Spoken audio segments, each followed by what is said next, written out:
को लक्ष्य crash course 2021 के माध्यम से 10th क्लास के मैथ के चैप्टर कोऑर्डिनेट ज्योमेट्री निर्देशांक ज्यामिति शुरू करने जा रहे हैं, जो आपको एनसीईआरटी के बुक में एक्सरसाइज 7 में दिया गया है। सबसे पहले इसका इंट्रोडक्शन हम लोग जानेंगे कि 1637 ईस्वी में डेकार्त गणितज्ञ थे, मैथमेटिशियन थे। इन्होंने बीजगणित और ज्यामिति के बीच में एक संबंध स्थापित किया। इस प्रकार एक नए ज्यामिति का रचना हुई, एक नए ज्यामिति का निर्माण हुआ, जिसे हम लोग निर्देशांक ज्यामिति, कोऑर्डिनेट ज्योमेट्री या वैश्लेषिक ज्यामिति, एनालिटिकल ज्योमेट्री कहते हैं। ये आपका इंट्रोडक्शन है। इसके बाद हम लोग भुज और कोटि के बारे में जानेंगे। भुज को इंग्लिश में एब्सिसा और कोटि को हम लोग कोऑर्डिनेट कहते हैं, और भुज और कोटि के मिलने से एब्सिसा और कोऑर्डिनेट मिलकर कोऑर्डिनेट का फॉर्मेशन करते हैं, निर्देशांक का निर्माण करते हैं।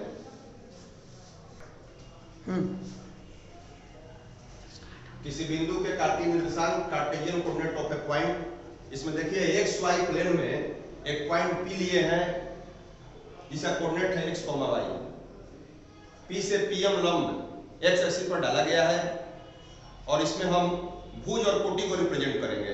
देखिए ध्यान दीजिएगा, भुज को और कोटि को रिप्रेजेंट करने के लिए फिगर में जो PM लंब डाला गया है, उसकी मूल बिंदु से दूरी, मूल बिंदु O से पॉइंट M की दूरी x है, और जो लांबिक दूरी PM होती है वह y होता है। दूरी x को भुज और दूरी y को कोटि कहते हैं। भुज को इंग्लिश में एब्सिसा कहते हैं और कोटि को हम ऑर्डिनेट कहते हैं। यही एब्सिसा और ऑर्डिनेट मिलकर कोऑर्डिनेट का फॉर्मेशन करते हैं, निर्माण करते हैं। और देखिए क्रमिक युग में ये जो x और y, इसको ऑर्डर्ड पेयर इंग्लिश में बोलते हैं। क्रमिक युग में x और y को हम और y और x के फॉर्म में नहीं लिख सकते हैं। मतलब x, y is not equal to y, x एक दूसरे के बराबर नहीं हो सकते।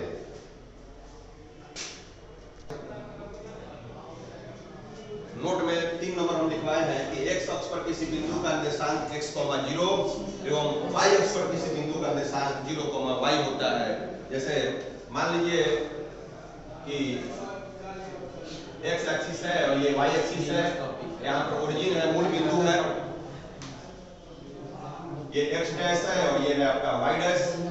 x एक्सिस में मान लेते हैं कि मूल बिंदु से 2 इकाई की दूरी पर बिंदु P स्थित है।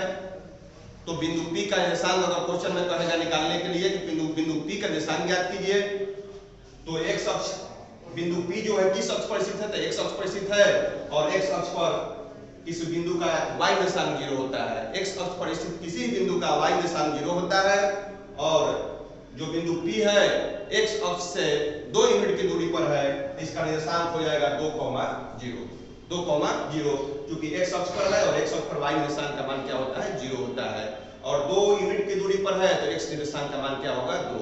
इसी प्रकार मान लेते हैं कि x y एक्सिस है, एक दूसरे को मूल बिंदु पर प्रतिच्छेद करते हैं, और यहाँ पर y एक्सिस पर कोई बिंदु P है, और यह बिंदु P जो है मूल बिंदु से 3 यूनिट की डिस्टेंस पे है, 3 इकाई की दूरी पर है। तो बिंदु Q का कोऑर्डिनेट निकालने के लिए क्वेश्चन में पूछेगा बिंदु Q का निर्देशांक ज्ञात कीजिए। तो बिंदु Q को देखेंगे किस निर्देशांक, मतलब किस अक्ष पर स्थित है, तो y अक्ष पर स्थित है, और y अक्ष पर किसी बिंदु का x निर्देशांक 0 होता है। तो x निर्देशांक को 0 कर ही देंगे, x कोऑर्डिनेट को 0 कर ही देंगे। अब देखें कि बिंदु Q जो है y अक्ष पर कितनी की दूरी पर स्थित है, तो 3 यूनिट की, 3 इकाई की दूरी पर स्थित है, इसलिए इसका y निर्देशांक हो जाएगा 0,3। ठीक है, ये आपका एग्जाम्पल हुआ। इसके बाद हमने 4 नंबर नोट में लिखा है कि मूल बिंदु का निर्देशांक 0,0 होता है। ये तो आप जानते ही हैं कि यहाँ पर x अक्ष और y अक्ष दूसरे को प्रतिच्छेद करते हैं, तो वह बिंदु मूल बिंदु कहलाता है, उसका निर्देशांक 0,0 होता है। इसके बाद हम लोग को सिलेबस में पढ़ना है डिस्टेंस फार्मूला, दूरी सूत्र, जिसको कहते हैं 2 बिंदुओं के बीच की दूरी ज्ञात करना। हमने यहाँ पर x y प्लेन में, x y तल में 2 बिंदु P और Q लिए हैं। बिंदु P का निर्देशांक है x1, y1, और बिंदु Q का निर्देशांक है x2, y2। देखिए दूरी सूत्र को ज्ञात करने के लिए, प्रूफ करने के लिए P से PM लंब x एक्सिस पर डाला गया है, बिंदु Q से QN लंब x एक्सिस पर डाला गया है और बिंदु P से PR लंब T1 पर डाला गया है। यहाँ पर यही चीज हमने लिखा है कि माना कि इस समतल में दो बिंदु P x1, y1 और Q x2, y2 स्थित है। बिंदु P से PM लंब OX, Q से Q1 लंब OX पर डाला, पुनः PR लंब T1 पर डाला। अब देखिए बिंदु P का निर्देशांक आपका है x1, y1। फिर पहले वाली बात, फिर भुज और कोटि के बाद, तो भुज का काम कौन करेगा? ये OM बिंदु P के लिए भुज कौन कहलाएगा? OM, और इसका मान हो जाएगा आपका यहां से यहां तक OM की दूरी कितना हो जाएगा? x1। और ये जो लंबित दूरी है बिंदु P के लिए, ये कोटि का काम करेगा और ये हो जाएगा आपका y1। ठीक है। इसी प्रकार बिंदु Q के लिए भुज का काम करेगा OM जो x2 कहलाएगा और कोटि का काम करेगा y2। ठीक है। बिंदु Q के लिए भुज का काम करेगा OM x2 और कोटि का काम करेगा QN y2। तो इसके बाद हम बोलिए आप। OM आपका x1 है, ON आपका x2 है। ठीक है।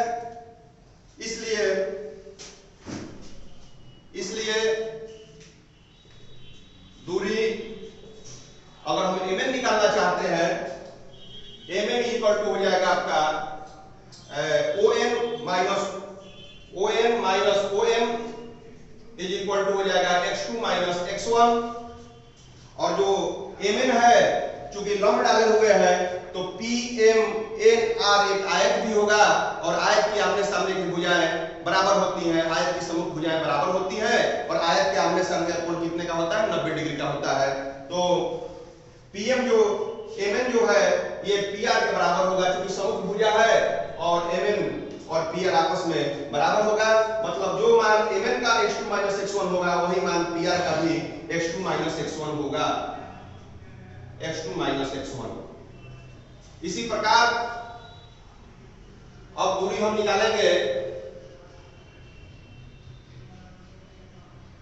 QR निकालेंगे।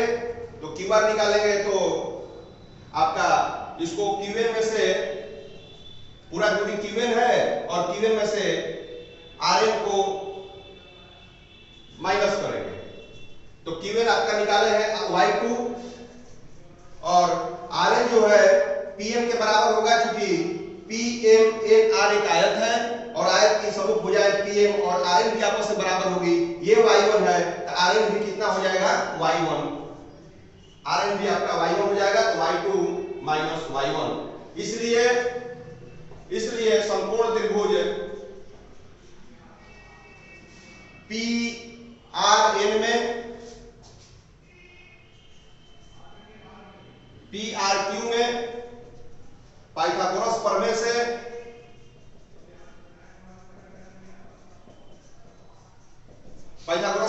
कहता है किसी संपूर्ण त्रिभुज की सबसे बड़ी भुजा का वर्ग अन्य दो भुजाओं के वर्गों के जोगफल के बराबर होता है।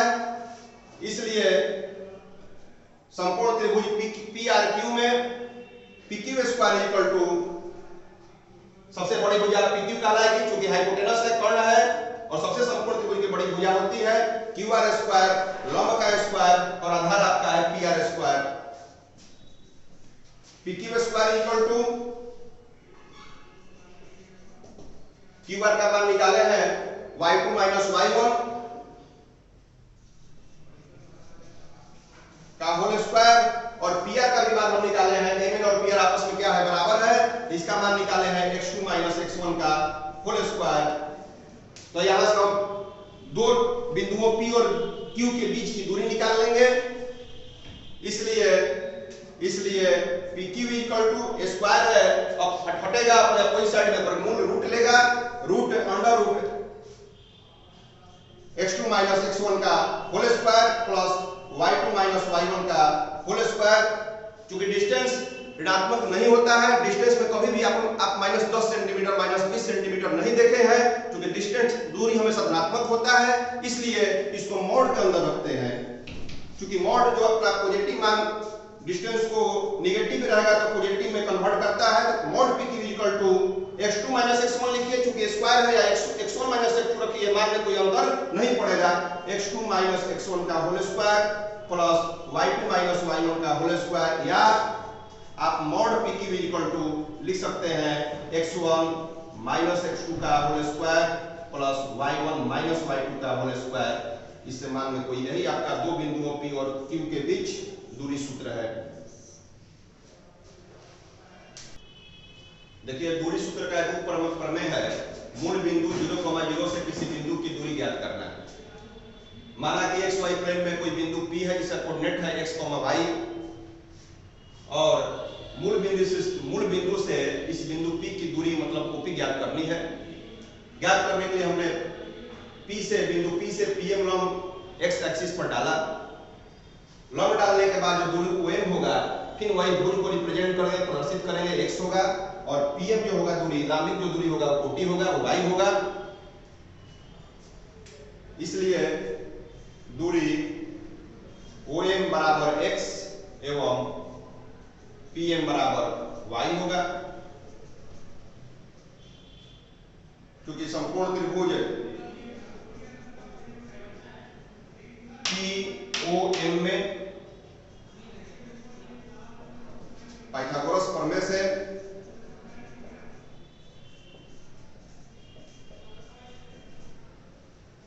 हाइपोटेनस सबसे बड़ी भुजा होती है, कर्ण का स्क्वायर OP स्क्वायर, लंब का स्क्वायर PM स्क्वायर, आधार का स्क्वायर OM स्क्वायर। OP हमको निकालना है, PM का मान है y स्क्वायर और OM का मान है x स्क्वायर। इसलिए OP equal to under root x square plus y square. क्योंकि डिस्टेंस है, मॉड में रखेंगे इसको x square plus y square. मतलब मूल बिंदु से किसी भी बिंदु का निशान ज्ञात करने के लिए फॉर्मूला है under root x square plus y square. और यहाँ पर हमने बिंदु P लिया, इसका कोऑर्डिनेट x, y है। ठीक है, अगर क्वेश्चन में यहाँ पर 2, 3 रहेगा तो 2 का स्क्वायर प्लस 3 का स्क्वायर करके इसको सॉल्व कर देंगे। जो भी क्वेश्चन के अनुसार प्रश्न को देखते हुए इसको हम हल करेंगे। इसके बाद हम कुछ एग्जाम्पल लेंगे डिस्टेंस फॉर्मूला पर, और जो हम लोग को बोर्ड में भी पिछले कल मॉडल पेपर गुप्ता सर हम लोग को DPO सर भेज दिए हैं, उसमें से 1-2 एग्जाम्पल हम उठाएंगे आप लोग को मॉडल पेपर का, जो आपको एग्जामिनेशन पॉइंट ऑफ व्यू से इंपॉर्टेंट होगा। देखिए स्टूडेंट्स, मॉडल पेपर से एक एग्जाम्पल हमने लिया है डिस्टेंस फॉर्मूला पे। P का मान ज्ञात करें यदि बिंदु A 0,2 बिंदु 3, B तथा P, 5 से समदूरस्थ है। A जो है बिंदु A जो समदूरस्थ मतलब होता है समान दूरी पर, जिसको हम लोग इंग्लिश में इक्विडिस्टेंट बोलते हैं। अब देखिए बिंदु A का y कोऑर्डिनेट x कोऑर्डिनेट 0 है, x कोऑर्डिनेट 0 है, इसका मतलब कि जो बिंदु स्थित होगा y अक्ष पर स्थित होगा, इसलिए हमने इसको y अक्ष पर स्थित दिखाया है। और यहाँ से B 3, P का को बिंदु B ले लिए है, इसका निशान 3, P है, और C बिंदु C ले लिए है, ये इसका निशान है P, 5। माना कि बिंदु A 0,2 से समदूरस्थ बिंदु B एवं C के निशान पर अवसर 3, P एवं P, 5 है। प्रश्न से कह रहा है कि A से दोनों समदूरस्थ है, B और C समदूरस्थ है, मतलब समान दूरी पर है। इसका मतलब क्या होगा, AB और AC जो होगा आपस में क्या होगा, बराबर होगा। जो दूरी A से B का होगा वही दूरी A से क्या होगा, C का होगा। Mod AB equal to mod AC, distance है इसलिए इसको मॉड लगाए हैं। दोनों तरफ वर्ग करेंगे तो AB स्क्वायर इक्वल टू होगा AC स्क्वायर। दूरी सूत्र से चलेंगे, फॉर्मूला होता है under root x2 minus x1 का whole square plus y2 minus y1 का होल स्क्वायर। लेकिन स्क्वायर कर दिए से रूट से स्क्वायर कैंसिल हो जाएगा, तो फॉर्मूला हो जाएगा 3 माइनस 3x2 माइनस 0 का whole square, y2 plus y2p minus 2 का होल स्क्वायर। फिर इसी प्रकार x2p माइनस 0 का whole square plus y2 minus y1 5 minus 2 का होल स्क्वायर। डिस्टेंस फॉर्मूला से, दूरी सूत्र से। अब देखिए यहाँ पर 3 में से 0 घटेगा तो 3 ही बचेगा, 3 का स्क्वायर करेंगे तो 9, इसको a माइनस b के होल स्क्वायर पर तोड़ दिए हैं, p माइनस 2 को a स्क्वायर मतलब p स्क्वायर माइनस 2ab, तो 2 दूनी 4p, और प्लस बी स्क्वायर तो माइनस 2 का स्क्वायर प्लस बी स्क्वायर 2 का स्क्वायर करेंगे तो 4 हो जाएगा। इसी प्रकार p में से 0 घटेगा तो p का स्क्वायर करेंगे तो p और 5 में से 2 घटेगा 3 का स्क्वायर करेंगे तो 9 से 9 कैंसिल हो जाएगा, दोनों तरफ है p स्क्वायर से p स्क्वायर कैंसिल हो जाएगा। ये -4p है बराबर 2 से हट जाएगा तो प्लस 4p इक्वल टू 4, इसलिए p equal to 4/4 equal to 1। यही आपका p का मान कितना हो जाएगा 1, इसलिए p इक्वल टू 1, p का आंसर 1 होता है। आगे हम लोग 3 बिंदुएं a b और c के समरेख होने की शर्त दूरी सूत्र से देखेंगे। 3 बिंदुएं a, b एवं c समरेख होंगे अर्थात एक सरल रेखा मतलब स्ट्रेट लाइन में होंगे जब 3 कंडीशन है। ये बिंदु A है, इसका कोऑर्डिनेट है x1, y1, बिंदु B है, इसका कोऑर्डिनेट है x2, y2 और ये बिंदु C है, इसका कोऑर्डिनेट हम मान लिए x3, y3। मतलब ये भी निकालेंगे, मॉड AB निकालेंगे डिस्टेंस फार्मूला से, मॉड BC निकालेंगे डिस्टेंस फार्मूला से, x2 x1 का whole square plus y2 y1 का होल स्क्वायर अंडर रूट में। AB और BC को जोड़ेंगे और AC भी निकालेंगे, मतलब AB और BC का जोगफल मॉड AC के बराबर होगा तो कहेंगे कि तीनों बिंदु A और B C समरेख हैं। या फिर ये कंडीशन को फॉलो करें mod AC plus mod CB equal to mod AB, ये भी कंडीशन को फॉलो करें तो कहेंगे कि समरेख है। या mod CA plus mod AB equal to mod CB, मतलब इन दोनों को जोड़ेंगे और CB के बराबर आएगा तो कहेंगे कि तीनों बिंदु A और B C एक ही रेखा में है। इस पर एग्जांपल लिए हैं, एनसीईआरटी का एग्जांपल है, क्वेश्चन है 7.1 का। डिस्टेंस फार्मूला द्वारा जांच करें कि बिंदु 1, 5, 2, 3, -2, -11 समरेख है। डिस्टेंस फार्मूला से माना कि 3 बिंदुएं, तीनों का कोऑर्डिनेट हमने मान लिया A, B एवं C है। हमने मॉड AB निकाला दूरी सूत्र से x2 x1 का whole square plus y2 y1 का होल स्क्वायर। B A का x1 1 होगा और B का x2 क्या होगा 2 होगा, तो 2 1 का होल स्क्वायर, y2 3 5 का होल स्क्वायर, 2 में से 1 घटेगा 1 का स्क्वायर करेंगे तो 1, 5 में से 3 घटेगा 2, -2 होगा और -2 का स्क्वायर होगा +4, 4 है 1 5 अंडर रूट 5 हो गया। इसी प्रकार हम मॉड BC निकालेंगे -2 का होल स्क्वायर प्लस -11 3 का होल स्क्वायर, x2 x1 का whole square plus y2 y1 का होल स्क्वायर, -2 -4 का स्क्वायर हो जाएगा 16 और 11 और 3 14 का स्क्वायर 196, जोड़ेंगे 212 का रूट निकालेंगे तो रूट 7। इसके बाद हम मॉड AC निकालेंगे -2 1 का होल स्क्वायर, x2 x1 का होल स्क्वायर, -1 -11 5 का होल स्क्वायर, -2 और -1 -3 का स्क्वायर करेंगे तो 9, माइनस चूंकि प्लस होता है, और 11 -5 -16 अब -16 का स्क्वायर करेंगे तो 256 माइनस प्लस 256 और 9 को जोड़ेंगे तो होगा आपका 265 अंडर रूट 265। ये देखिए इसमें से तीनों कंडीशन को ये फॉलो नहीं करेगा। यहाँ मॉड AB आपका है अंडर रूट 5, मॉड BC है 4 रूट 7, इन दोनों को जोड़ेंगे तो ये अंडर रूट 265 के बराबर नहीं होगा, इसलिए बराबर लिख कर उसको काट दिए, नॉट इक्वल टू, यहाँ mod AB plus mod BC not equal to AC है, अतः तीनों बिंदु A, B एवं C समरेख नहीं है। मतलब ये कंडीशन को भी फॉलो नहीं कर रहा है, इस कंडीशन को भी सेकंड वाले कंडीशन पे भी इसको चेक करेंगे तो फॉलो नहीं करेगा, मतलब mod AC plus mod CB not equal to AB होगा। थर्ड कंडीशन जो है mod CA plus mod AB not equal to mod CB होगा, मतलब ये तीनों कंडीशन को ये फॉलो नहीं करेगा क्वेश्चन, तीनों पॉइंट जो है समरेख नहीं होंगे, मतलब एक सरल रेखा में नहीं होंगे। ध्यान दीजिएगा, आज मेरा जो चैप्टर है डिस्टेंस फार्मूला से संबंधित जो कुछ भी रूल है, नियम है, हमने लिखवा दिया है। दूसरा चीज इसमें सबसे ज्यादा इंपॉर्टेंट बोर्ड एग्जामिनेशन के लिए आपको समदूरस्थ वाला क्वेश्चन जो हम एग्जाम्पल 1 दिए हैं, उस पर एक्सरसाइज में भी आपका 7.1 में लास्ट में आपका 7, 8, 9, 10 जो क्वेश्चन है, 8, 9, 10, 11 जो क्वेश्चन है उसको आप बना लीजिएगा। समदूरस्थ वाला क्वेश्चन को बनाना बहुत जरूरी है, वो क्वेश्चन आपका डिस्टेंस फार्मूला से इंपॉर्टेंट होता है। इसके बाद हम नेक्स्ट वीडियो में आपका सेक्शन फार्मूला विभाजन सूत्र के बारे में चर्चा करेंगे।